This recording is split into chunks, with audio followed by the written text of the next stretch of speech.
there, my name's Rowena List and I'm a professional organizer, a time management strategist, and also a speaker from gettingittogether.ca. And today I'm coming to you as a special bonus offer given to you by Wendy.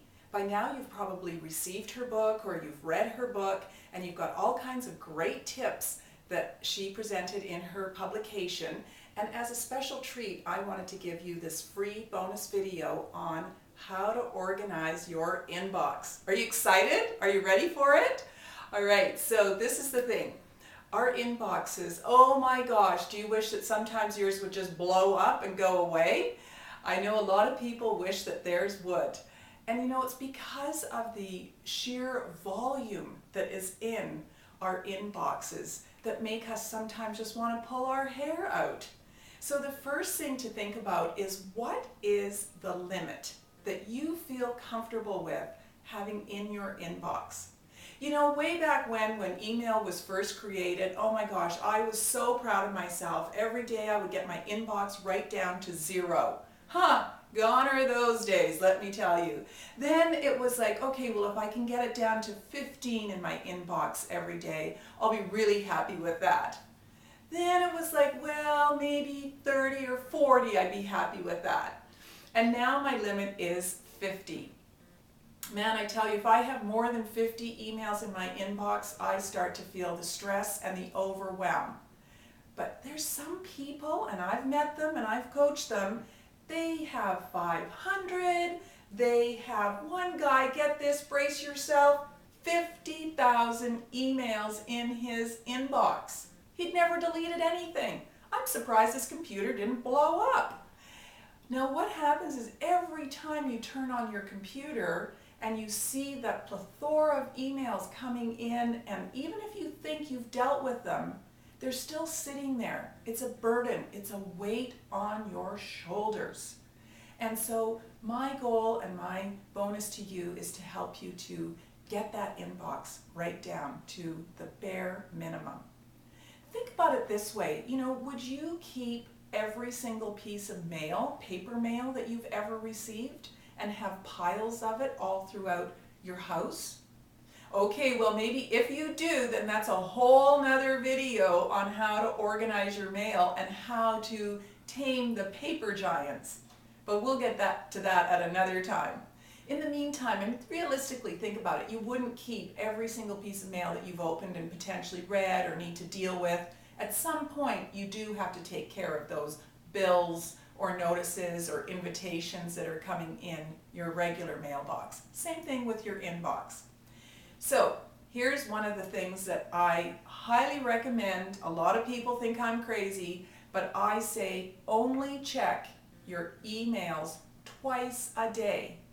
Now, okay, if it's part of your job and your job requires you to be on computer all day long, you're maybe in the securities trading business with high financing and clients, and you've got to be on your computer all day, of course not. You would need to be there. If I said only twice a day and some big stock deal fell through, your clients wouldn't be very happy.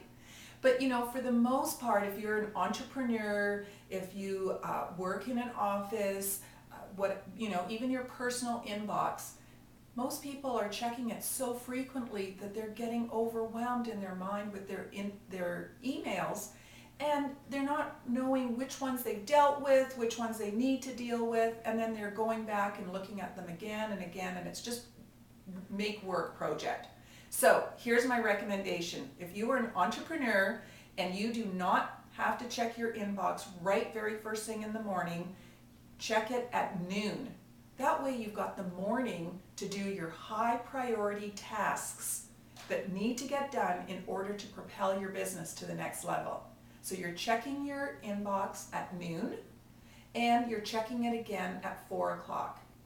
You see, the thing is that people think their emails are important and urgent, when in actual fact, they're important and urgent from the person that's sending them to you, and maybe not necessarily to the one that's receiving them. Think about that. They may be important and urgent to the person that's sending them to you, but they might not necessarily be important and urgent for you that you need to deal with right away. So You want to prioritize your time with your inbox and on your computer, basically. So twice a day is what I highly recommend. Knowing your limits, how many you feel comfortable with keeping in your inbox, and checking them twice a day. Then, this is what I call the 15 minutes to freedom. It's time to organize your inbox and you want to clear it out and get it down. So you take 15 minutes at the end of the day, the beginning of the day, on your coffee break, whenever you like, but you take 15 minutes and you go to your inbox and you click on the From button as opposed to the Date button. You know how your emails all come in by date, obviously, by order of when they appear in your inbox. What I want you to do is click on the From button. What this is going to do is it's going to, of course, naturally put all the emails together that are from the same sender. So this way, you can, in 15 minutes, you can take that batching, I call it, and you've got, maybe say you've got 4 or 5 emails from the same person, and you can now deal with those. You can start reading them, you can delete them, you can delegate them, maybe you need to move them over to a folder, but you can do whatever it is that you need to do with those emails, because now you're thinking about the same person, the same subject, the same content all together. It's not like you're going from Facebook to LinkedIn to a personal email to a business email to one from your mother to travel emails, and you're all over the place when you're dealing with them. This will really succinct your time and make it so that you can eliminate some of those emails and deal with them, delegate them, or delete them. And when I say delegate might be that you're moving them over to a folder to deal with later. Delegate might also mean that they need to go to a different coworker, and it just so happens that you got CC'd on it and maybe you didn't need to. So I hope that one helps. And every day, if you take those 15 minutes and do that batching, then you will eventually get through your inbox and get it down to a manageable state. When you finish doing your batching, be sure to click back onto the date so that now your emails are coming in as they normally would come in by the appropriate date and time. The other thing to really keep in mind is subject line. People will send an email back and forth, and maybe the subject has changed quite dramatically, and here you've got emails sitting in your inbox and the subject line has no relevance to the actual email. So I encourage you to be the one to initiate changing the subject line when you're ping-ponging back and forth. Perfect example, maybe you're looking for new lights for your home, and so you're working with a designer and she's sending you emails about lighting, and then she says, oh, by the way, you know, there's also some ideas in here about tables, and now you've got, you know, in one email you've got information about lighting and tables and maybe even about some furniture, colors. I mean, my goodness, it's like, oh, which one do I need to deal with? So having one subject per email with the subject line relevant to the email, and the subject line being really as detailed as possible. Oh, here's another perfect example. Recently, I put on a 80th birthday party for my mom. So in the subject line was Jean's 80th birthday party, Monday, October 13th, 12 noon, RSVP. I mean, that's a lot of information in there, but when people have scads and scads of emails that go up and down in their inbox, when they see that subject line, they can respond to it and reply appropriately because they know exactly what the content of that email is. So I encourage you to really be mindful of the subject line.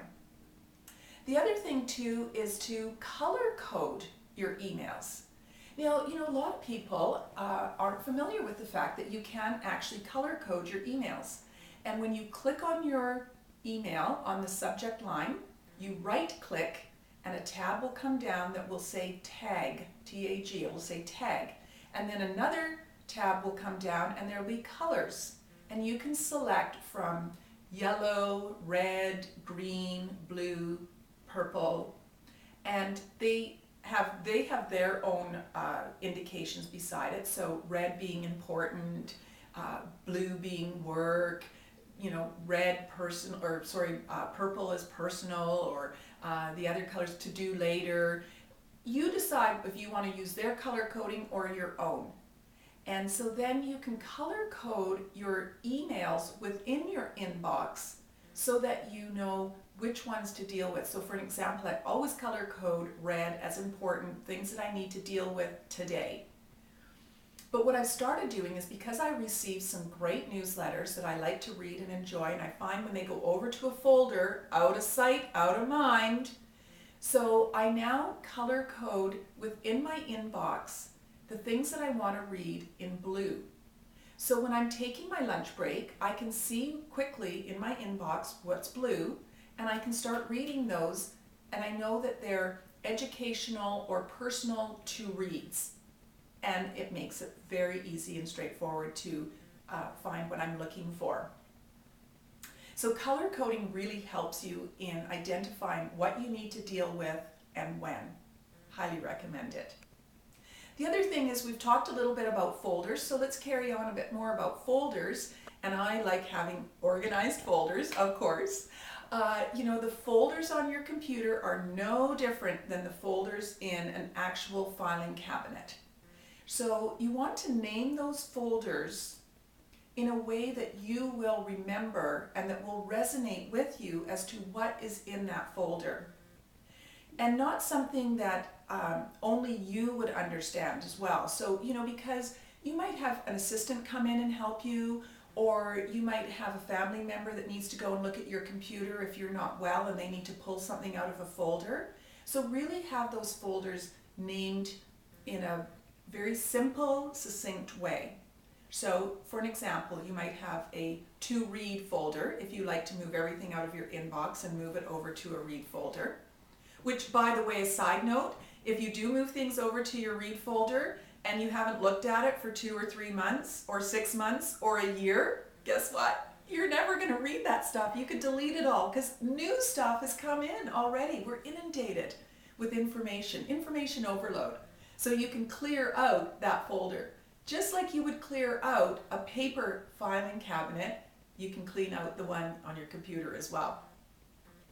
You might have important documents as a folder. So that would be your will, it would be your power of attorney, it might be your, let's not put financial ones in there because that way they are important, of course, but they could be a subfolder, which would be all your financial information. You might have a folder on household.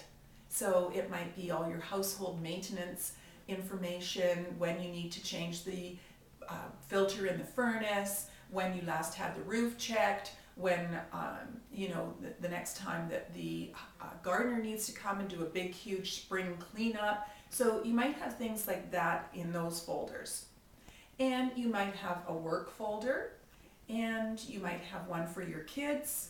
So you have whatever works for you as folders that are resonating. You might even have one in there that's your favorite recipes, because rest assured, we all love to have those beautiful recipes that we tear out from magazines and the whatnot, and then we've got them all lying around everywhere. So maybe you scan them and have them in a folder on your computer. So taking these 15 minutes to freedom, you can organize and clean out your folders. 15 minutes to freedom, you can batch and put your emails together and either deal with them, delete them, or delegate them. 15 minutes to freedom, you can really just rearrange your computer and get it all nice and organized and cleaned up, and your inbox will be at your limit, whatever your limit is. So I've changed my limit now, it's 35. And I just get so excited about getting it right down to 35 at the end of each day. Now, the other thing too is to be aware of what's coming in your inbox. Have you subscribed to every newsletter under the sun with the best intentions that you want to read it and you want to learn that information, but then you just don't get around to it? So aside from Wendy's newsletter and my newsletter, you might want to think about deleting some of those newsletters. And I do put out a newsletter only twice a month. It's a quick organizing tip, and you can actually subscribe to it right now at gettingittogether.ca. And those are just quick little 15-minute to freedom tips that you can try. The other thing too is if you've found yourself now thinking, oh my gosh, Rowena, where do I begin? Now you've talked to me about my inbox and my computer, but I'm looking around my office going, I've got paper. I'm looking around my kitchen going, oh my gosh, I've got this. I've got all kinds of things everywhere. Clutter, clutter, clutter, disorganized my time. I'm running late. Oh my goodness, now you've really stirred up all of the overwhelm in me. And have no fear. I do have another free bonus for you. And it is a free 30-minute phone session. So you can call me and we can talk about whatever's on your mind when it comes to overwhelm, clutter, disorganization, time management. And you can find that offer at www.reclaimsession.com and sign up for a 30-minute phone session with me. All right, so I'm looking forward to hearing from you, to helping you, to supporting you. Check out gettingittogether.ca and reclaimsession.com, and together we can help you move forward with having a successful, calm, not overwhelmed life of balance, fun, and pleasure. I'll see you there.